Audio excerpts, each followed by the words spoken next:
banyak orang berpuasa tapi berbuka. Banyak juga orang berpuasa tapi hakikatnya berbuka.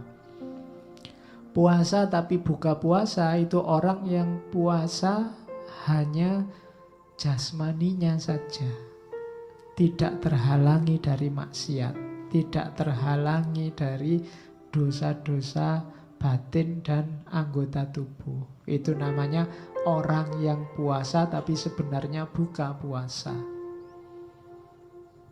Ada yang sebaliknya, orang yang buka puasa tapi sebenarnya dia puasa.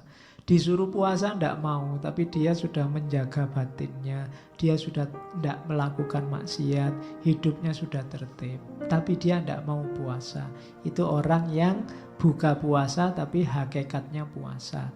Dua-duanya salah.